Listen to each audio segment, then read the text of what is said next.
Welcome to the AFR Saints channel, where we provide you daily content on your favorite team, the New Orleans Saints. Do us a favor and hit that subscribe button. Be sure to leave your comments below and smash that like button.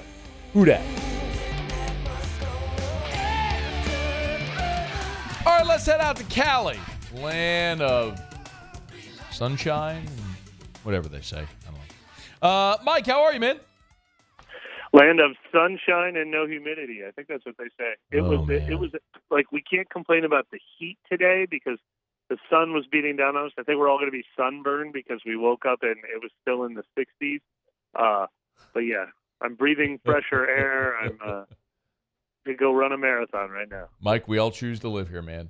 It's our choice. We choose to, like, you get off the plane coming home from a beautiful a beautiful region like that. You go, we choose to live here for many reasons. Yeah. The weather certainly not among them. Okay, hey, break down. How did they structure practice today?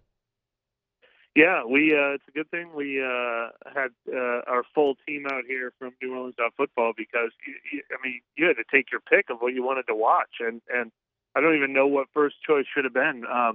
They each had their own field for a while for walkthrough, for stretch, for individual position drills. And then when they started breaking into 1-on-1s, 7-on-7s, and 11-on-11s, it was one field was Chargers offense versus Saints defense. The other field was Saints offense versus Chargers defense. So really at one point of practice, there were like four very compelling things going on. There's the 1-on-1 pass rush drills for each side going against each side, and the 1-on-1 quarterbacks thrown to the receivers against DBs drills for each side, and they had about 8 different full team drills. They had 2 minutes, they had red zone, they packed it in. Like, and when they talk about using these practices as a replacement for playing players in the preseason game, this isn't just a light practice. They were out here doing a lot of work. Do you subscribe to that belief, Mike, that these joint practices are more valuable than the preseason game itself? No, I don't, okay. To be honest with you. Not more valuable, but I think it can be a shrewd, calculated way to, keep your players off the field and maybe a little less injury risk. The other thing you can do in these practices, you can specifically script everything you want to work on. You can do nickel downs, you can do a hurry-up 2-minute drill, you can do a red zone drill. In a game, you don't know exactly what you're going to get. You don't know that you'll ever get a red zone drill, and you certainly won't get a 2-minute drill if you don't keep your starters out there for the entire half. So it's definitely a more controlled environment. I mean, there's some things that you can never replicate in the preseason, including tackling. Yeah. But you've always got to weigh that. This is a really good alternative, though. We've seen a lot of teams who believe in it, and clearly Dennis Allen is a coach who believes in it. He scheduled 2 of them this year, with the Texans coming into New Orleans next week. Let's hope there aren't any fights with the Texans. I mean, that was the big issue with them years back, right? I mean, the Saints and the Texans had to stop practicing together because it always ended in fights. Well, they're the two. The Weather Channel did a report once where they ranked the hottest training camps in the NFL based on feels like temperature and all that, and New Orleans was actually number 2. Houston was number 1, and so the Saints are like, let's take joint practices to Houston so we can see what it feels like, even hotter. I think tempers were high for those 2 teams. Mike Triplett's with us. He's on Twitter at Mike Triplett, NewOrleans.football. Our visits with Mike all throughout the year brought to you by Benny's Car Wash. Maybe a pleasant surprise, Mike. Kendre Miller and Andrus Peat both back at practice today. What did you observe from the 2 of them? Yeah, Kendre Miller actually participated. Obviously, a great sign that what he's dealing with is very minor. DA said the other night he might even play in this game. I did not believe him when he said that, but after seeing how much work he did today, he just might. But obviously what matters most is week 1, and he's on a good track there. Andrus Peat just did walkthroughs. So did DeMario Davis. Rashid Shaheed and Cesar Ruiz were in jerseys, but not pads, so they didn't do walkthrough. But each one of those guys trending in the right direction. We didn't see Taysom Hill. He was another one that Dennis Allen listed as not expecting it to be serious. But I think we are feeling pretty good that just about everyone except for maybe Landon Young is on a track to where week 1 will be no problem. Mike, go back to Andrus Peat for a second. Is he in jeopardy? If Trevor Penning is solidified, at left tackle, you know where I'm going. And Hurst. No, he was in jeopardy before he got hurt, man. The last week, so the 1 week of full squad minicamp, I thought it was pretty interesting that they were treating Andrus, Peat, and James Hurst at guard just like they're treating Alontae Taylor and Austin Adebo at cornerback. Every other day at left guard, they would get a turn. First day of training camp, it was actually Hurst, and it was Peat on the second day. So that was a wide open battle anyway. And then Peat misses 2 weeks, with injuries, and Peat has a history of injuries, and Hurst has been nothing if not available and reliable. Absolutely, if you told me to pick one right now, I'd pick James Hurst. Yeah. Although obviously Peat could get in that mix and win that job, and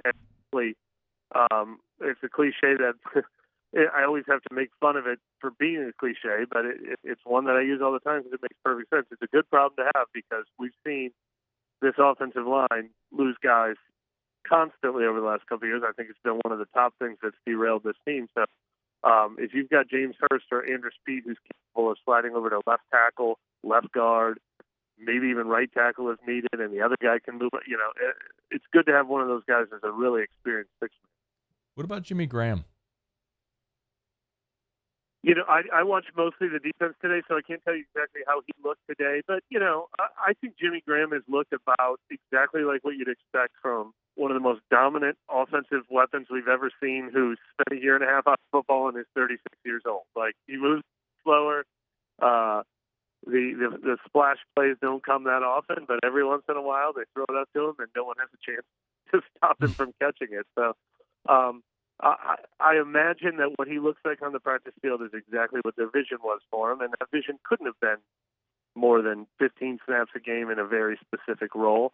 But they have that vision for him, and I think he can catch some passes in some big moments in that plan. But yeah, it's not like we're watching him and oohing and eyeing and saying he looks like he's 24 years old or anything like that. Mike, the reason I keep going back to it is I just look and say, how do you justify, provided Taysom is listed as an air quotes tight end, how do you keep a fourth tight end, especially when you're going to keep a third quarterback with Jake Haener, provided they're keeping Jake Haener, which I think they will. So, how do you have room for the, where are you thin in order to keep a third quarterback and a fourth tight end? Well, four tight ends is not unusual at all. But what is unusual is three of those four tight ends will be quote unquote receiving tight ends. Right. Juwan Johnson, Taysom Hill, and Jimmy Graham. Yeah. A lot of times that fourth one is doing a lot of blocking and playing special teams and maybe can be the fullback. And you're right. It would be three pass catching tight ends. So, it's tough, but it's a specialized role. I mean, it's the same as anyone else. A lot of teams keep five running backs. The Saints have never been one of those teams. It's a particular role that they thought was a deficiency last year. Third and short, red zone. They did not feel like they had enough guys for those situations. And so that's a role they're willing to give a 12-snap-a-player game or a 15-snap-a-player game, or at least they're willing to experiment with the concept.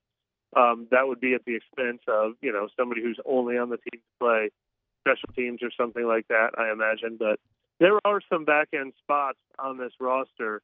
They don't have Dwayne Washington, who used to be, a mainstay on the roster because of special teams. They don't have Chase Hansen, who used to do that. They don't have Daniel Sorensen, who did that last year. So there's a little room for jockeying on the roster. Maybe a linebacker? Linebacker, safety, and corner in general. When I do my next 53-man roster, which I don't know when I'm going to do it next, but I have 8 safeties that are all making a case. And now that they've added Jalen Smith at linebacker, you're right. There's 6 or 7 linebackers. I think Darren Rizzi's going to have a lot to say with those decisions. Okay.